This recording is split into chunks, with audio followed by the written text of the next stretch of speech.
If there is one thing that I have learned over my life, it is that my courage is found in a bowl of mac and cheese. The best part of my entire life was summer when I was 10 years old. I would play in the backyard with my 2 cousins and my brother. They're all male, they're all younger than me, and you wouldn't be able to tell considering they're all about 5 inches taller than me right now. So I was the only grandchild that was a girl that my grandparents had, and they called me Princess, and I lived that way ever since. But when I stepped into the backyard, all labels fell off. We weren't boys and girls. We weren't older and younger. We were just ourselves. We were whatever we wanted to be. We were astronauts exploring space. We were circus performers. We were pirates of the Atlantic Ocean. We were whatever we wanted to be, and we went wherever we wanted to go. And somehow we always made it home in time for lunch. Now, my favorite lunch was mac and cheese with barbecue sauce and hot dogs. There were 4 of us, so there was a lot of food we had to make. We had enough energy to power a large city, I'd say, but somehow when there was mac and cheese involved, we all calmed down. So over our mac and cheese, we would sit with our grandparents and we would talk about books, and we would talk about school, and we would talk about movies, and we would talk about all the things that we were and all the things that we did outside. We weren't afraid to share any of our ideas. We weren't afraid to be ourselves. We weren't afraid to lay it all out on the table. Now, when I was in 3rd grade, I was singled out for not having done my homework in front of the entire class. When I was in 3rd grade, I received the lowest score in the entire grade on my science project. When I was in 3rd grade, I was pinned to the floor and rubbed feces all over my face by girls that I thought were my friends. Also, in 3rd grade, I made a pact with my forever best friend that we would both become teachers. Our plan was that she would be the language arts teacher and I would be the science teacher. Yes, I'm still terrible at science. I don't know what I was thinking. We would be inseparable.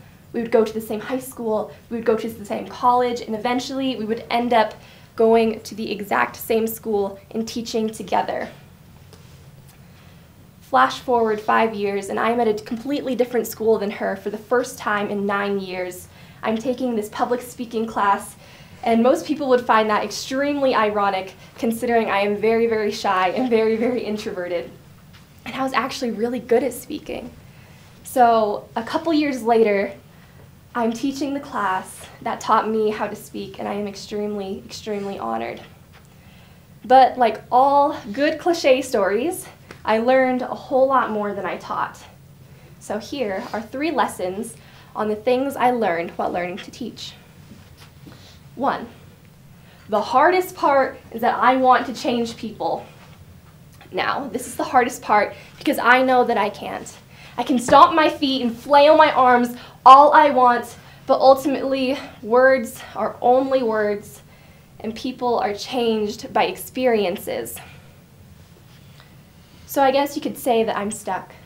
I'm stuck wanting to change people, and I'm stuck wanting to change their perspective, and I can't do these things on my own, not without their willingness and their perseverance.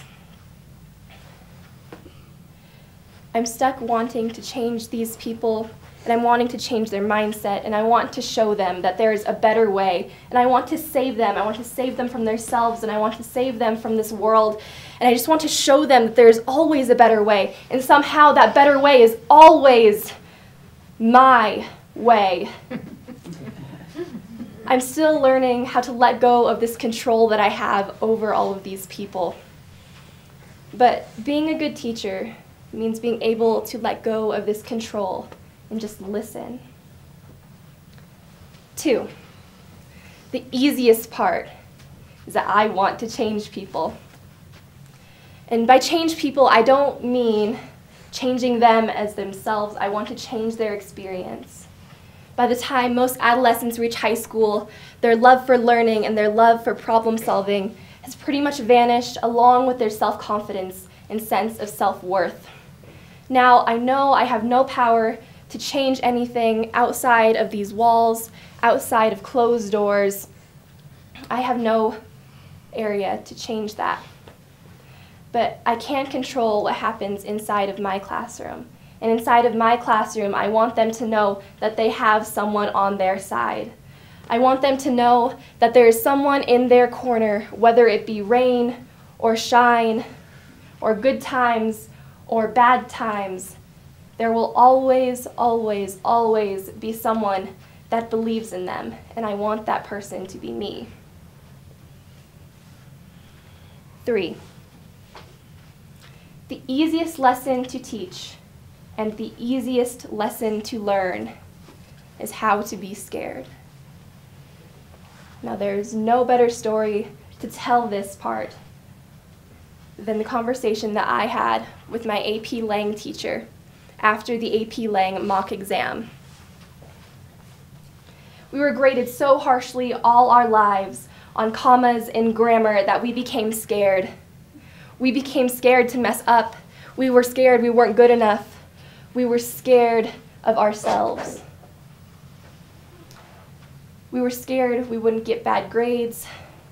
We were scared we would get bad grades. So we reverted to writing 5-word sentences just like we did in 3rd grade.